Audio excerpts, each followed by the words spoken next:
Over the years, Nickelodeon seems to have served up slime and scandal in equal measure. While many children have grown up enthralled with the fun and laughs of seemingly innocent entertainment, things aren't quite as innocent or funny behind the scenes. Let's look at the network's biggest controversies ever. Producer and writer Dan Schneider was involved with some of the most popular Nickelodeon live-action shows throughout the 90s, up until 2018. He produced All That and Kenan and Kel, and created some of Nick's biggest hits, including The Amanda Show, Zoey 101, Drake and Josh, iCarly, Victorious, and Sam and Cat. However, at the height of the Me Too movement, rumors started to swirl about the showrunner. Users on the internet started to make note of his alleged obsession with feet. The Nickelodeon logo was once a foot, and some have connected this with Schneider's rumored foot fetish. Feet have been a recurring theme on many of his Nick shows. There's a scene where Ariana Grande puts her own toe in her mouth, and another where Miranda Cosgrove gets her toe stuck in the faucet while in the bathtub. A quick internet search reveals many others. The official Twitter account of the series Sam and Cat also tweeted an odd request in 2013 for kid fans to write on the bottom of their foot and share the pictures under a hashtag, guaranteeing they would retweet it. This. Ugh. Ew. This? Ew. Ugh.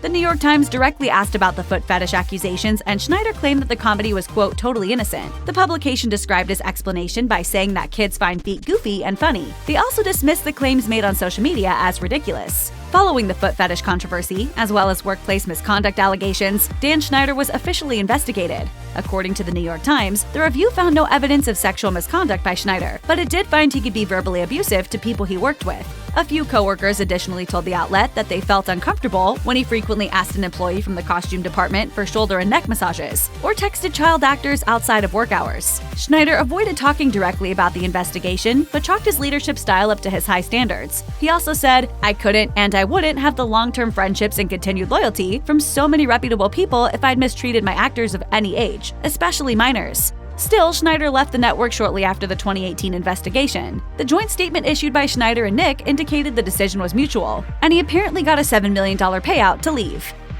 Early in his career, animator Chris Savino worked on several 90s Nickelodeon classics, including The Ren Stimpy Show, Rocko's Modern Life, and Angry Beavers. After working years in animation in a variety of different studios, he created the Nickelodeon animated series The Loud House in 2016. It quickly became the most-watched kids cartoon on TV. In 2017, at the height of the success of the series, Cartoon Brew reported that Savino was accused by a dozen female employees at Nickelodeon of inappropriate behavior and harassment.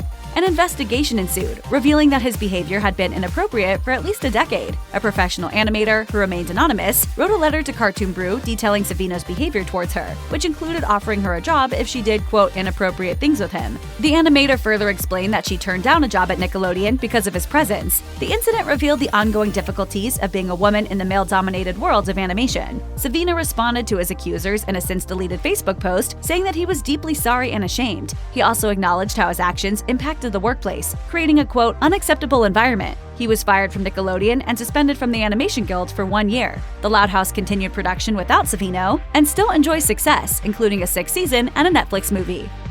John Kricfalusi, the man behind the Nickelodeon cult classic cartoon The Ren and Stimpy Show, is now linked to serious accusations of predatory behavior. He allegedly took advantage of 2 Ren and Stimpy fans in the 90s who were aspiring animators. I guess their job is to keep entertainment from polluting your mind. Oh, absolutely. And I sort of have the opposite philosophy.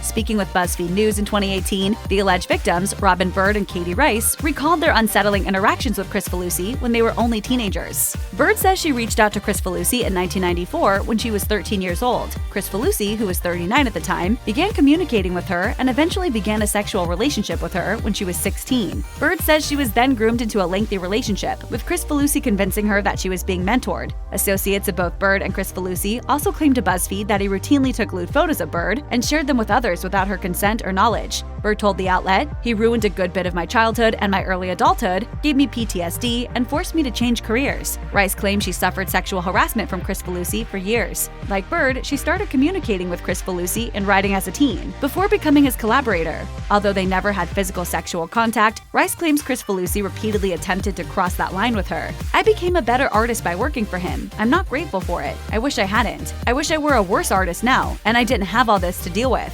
Kricfalusi was no longer at Nickelodeon when Rice and Bird made their accusations, but when the BuzzFeed story broke, Nickelodeon still declined to comment. Even so, we did eventually hear from Kricfalusi in the 2020 documentary Happy Happy Joy Joy, the Ren and Stimpy story. While it's unclear if he's truly repentant, after a bit of prying and deliberate questioning by the interviewer, Kricfalusi did say that he wishes he could apologize.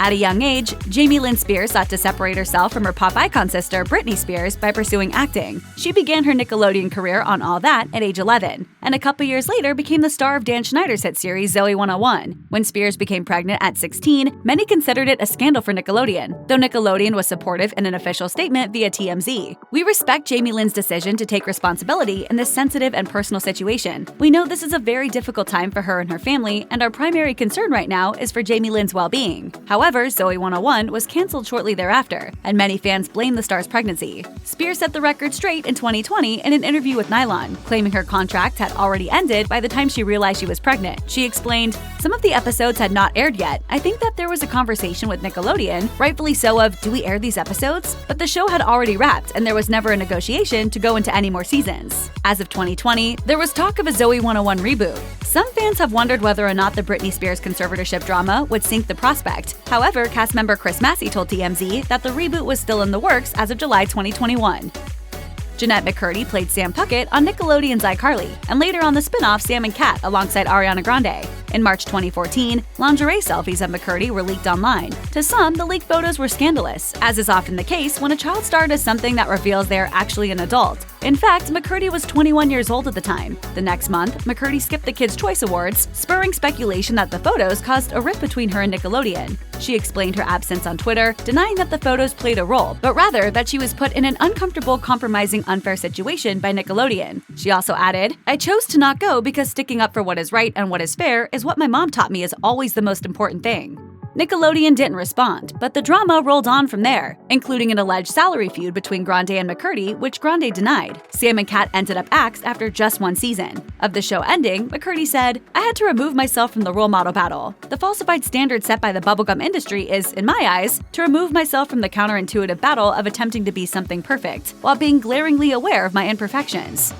In 2012, Nickelodeon decided to reboot the Teenage Mutant Ninja Turtles in an animated series, casting Jason Biggs as the voice of Leonardo. Biggs, however, is known for his at-times controversial comedy. Biggs tweeted a string of lewd tweets right after Nickelodeon had encouraged Ninja Turtle fans to follow the actor. Nickelodeon promptly issued an apology, saying, "Nickelodeon does not support or condone the use of graphic or vulgar language on any of our platforms. It was our mistake to link from our Teenage Mutant Ninja Turtles Twitter feed to Jason's personal Twitter account, and we quickly corrected our error. We also insisted Jason used better judgment and discretion in public communications while affiliated with our brand." Nickelodeon quietly replaced Biggs with actor Seth Green for season 4 of the series in 2014, making no public comment about the reason for his ouster. In a 2018 appearance on Dax Shepard's Armchair Expert podcast, however, Biggs admitted that the tweets resulted in his firing. He said that, despite warnings from the network, he doubled down and continued with more vulgar tweets, resulting in the network continuing to receive backlash for employing him. The American Pie star explained he was struggling with addiction at the time, and that the whole episode traumatized him and served as a huge wake-up call.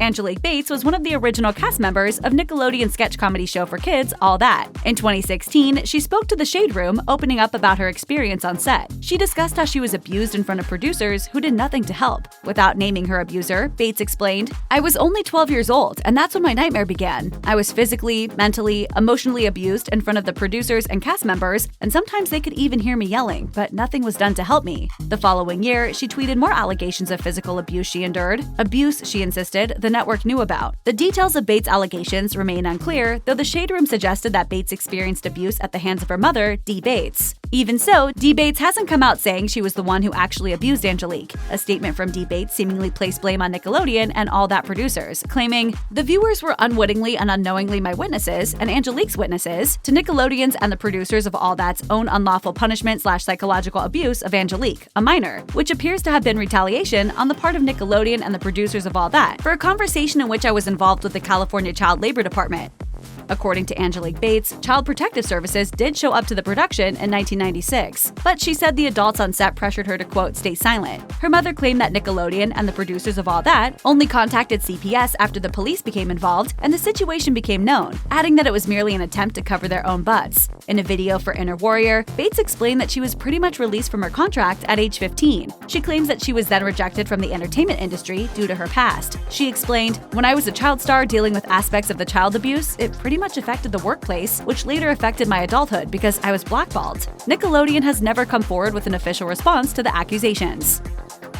Sanchez was one of the 3 actors who have voiced Dora in the long-running Nick Jr. series Dora the Explorer. After voicing the character for 2 years, Nickelodeon fired her when she was 14 years old because she reached puberty and her voice changed. Shortly after she was let go from the role, Sanchez filed a $10 million lawsuit against Nickelodeon, MTV Networks, and their parent company Viacom. She claimed that Nickelodeon made promises that weren't kept, and that her rush contract was never submitted to court for approval, as it should be when dealing with minors. Nickelodeon issued a statement saying that the claims being made were baseless, and that Sanchez's contract was extensively negotiated through her agent and in compliance with her union. The network also claimed that they offered Sanchez a contract to do other work with them. According to The Hollywood Reporter, Sanchez's attorney also threatened to expose, quote, humiliating secrets about Nickelodeon if it failed to settle the lawsuit appropriately. The issues were settled confidentially soon thereafter. However, 2 years later, Sanchez and her family attempted to revoke the apparent settlement, which included a $500,000 payment and future royalties on merchandise, due to alleged lawyer fraud. Unfortunately for Sanchez, the court denied the appeal.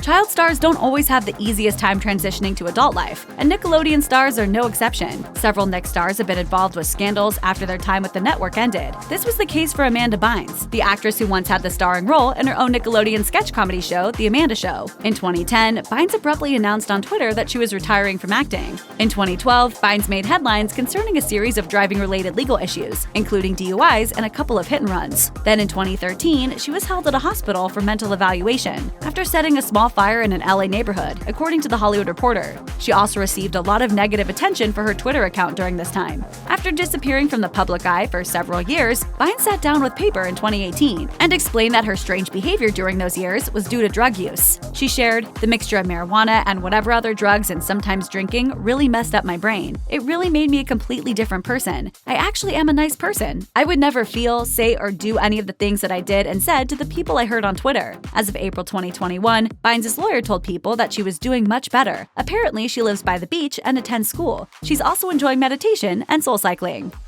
Drake and Josh was another one of Dan Schneider's Nickelodeon sitcom hits. It starred Drake Bell and Josh Peck in the titular roles, playing 2 stepbrothers with polar opposite personalities. The Nickelodeon alum Bell first ran into trouble in 2015 with a DUI charge. Then, in 2021, a real scandal hit the star when he was accused of predatory behavior towards a minor. A 19-year-old woman accused him of grooming her since she was 12, sending her graphic photos and engaging in sexual misconduct in 2 separate incidents, both when she was still underage. Bell pleaded guilty to attempted child endangerment and a misdemeanor charge of disseminating matter harmful to juveniles. However, he denied the more serious charges, including the victim's claim that Bell had forced her to perform sexual acts. He received a sentence of 2 years probation, was ordered to have no further contact with the victim, and had to perform 200 hours of community service. In the trial, held over Zoom, Bell stated in part, "Today, I accept this plea because my conduct was wrong. I'm sorry that the victim was harmed in any way. That was obviously not my intention." Bell's Nickelodeon co-star and on-screen brother, Josh Peck, when asked about his reaction to Bell's sentence, he told Variety, "It's upsetting and it's an unfortunate situation. It's disappointing." Again, I just want to apologize to her and anyone else who may have been affected by my actions. Nickelodeon's hit animated show, Avatar: The Last Airbender, was adapted into a live-action film in 2010. It was produced by Nickelodeon Movies and directed by M. Night Shyamalan. But many fans had a problem with the casting. The Asian-inspired characters were cast with mostly white actors, which spurred fan protests and accusations of whitewashing the story. Guy Aoki, the leader of the Media Action Network for Asian Americans, told CBC, "It speaks volumes when the initial casting decision was to cast 4 white leads. For them to be comfortable with that, it's embarrassing. It says a lot about their attitudes." The same outlet quoted the parent of an 8-year-old Asian child who shared thoughts and concerns concerning the Nickelodeon and Paramount filmmakers. The parent said, "They seem to have no clue that there's this huge fan base of young Asian Americans who are delighted to see themselves on screen. It could have really been groundbreaking." The parent felt that Nickelodeon hadn't even considered a large portion of the original series fan base, not to mention the opportunity they had to use an authentic Asian cast. Though the movie is the 3rd highest grossing Nickelodeon film ever, it was met with unfavorable reviews and has a ghastly 5% score on Rotten Tomatoes. Shyamalan dismissed the criticism criticism in conversation with UGO's Jordan Hoffman. He claimed, "It is the most culturally diverse tentpole movie ever made, and I'm proud of it." The creators of yet another Airbender adaptation, this time for Netflix, seemed to disagree, telling IndieWire in 2018, "We can't wait to realize Aang's world as cinematically as we always imagined it to be, and with a culturally appropriate, non-whitewashed cast." Who doesn't know the answer to the following question? Who lives in a pineapple under the sea? SpongeBob SquarePants has become one of the biggest pop culture icons ever to come out of Nickelodeon. His lasting legacy is partly due to the fact that the humor of the series appeals to a wide range of ages. But there were times when its humor was accused of crossing into too adult territory. In 2018, the 2003 SpongeBob SquarePants episode Midlife Crustacean was pulled from rerun circulation and streaming services, according to NBC News. The episode was often cited as an example of the cartoon's salacious content. In the episode, SpongeBob and Patrick take Mr. Krabs on a panty raid that ends with Mr. Krabs accidentally going through his mother's underwear drawer. After 15 years, the episode was reevaluated and pulled. David Bittler, the executive vice president of communications at Nickelodeon, explained, "Following a standards review in which we determined some story elements were not kid-appropriate." Another episode titled Quarantine Crab was also pulled due to sensitivities surrounding the global real-world pandemic. SpongeBob isn't the only Nicktoon that has faced controversies. Recapping Rocko's Modern Life series creator Joe Murray's commentary on a special DVD collection of the series, Collider reported that the episode Leapfrogs had been banned for a time because of the overtly sexual tones. Stunt performers are known for being tough, but they aren't entirely immune to injury. In fact, physical injury is just part of the job when you're the one who has to take the actual kicks and punches. However, stunt performer injuries are most definitely not supposed to happen because of human error. That's exactly what a stunt professional named Katina Waters claimed in 2014, when things got a little serious on the set of the otherwise silly sitcom iCarly.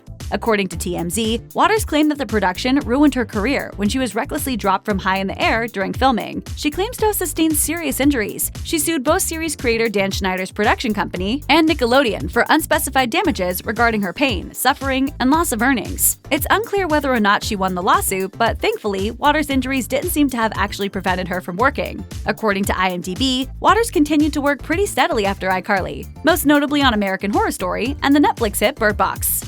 When Nickelodeon's preschool network Nick Jr. released a trailer for its animated series Made by Maddie, the internet wasn't impressed. In fact, many people got pretty upset. The reason for their anger was that the series looked a whole lot like the 2019 Oscar-winning short film Hair Love. Visually, the characters in Made by Maddie looked almost identical to the characters in Hair Love, even the pet cat. Many disappointed fans of the Matthew A. Cherry short film took to Twitter to express their disappointment in Nickelodeon's apparent plagiarism.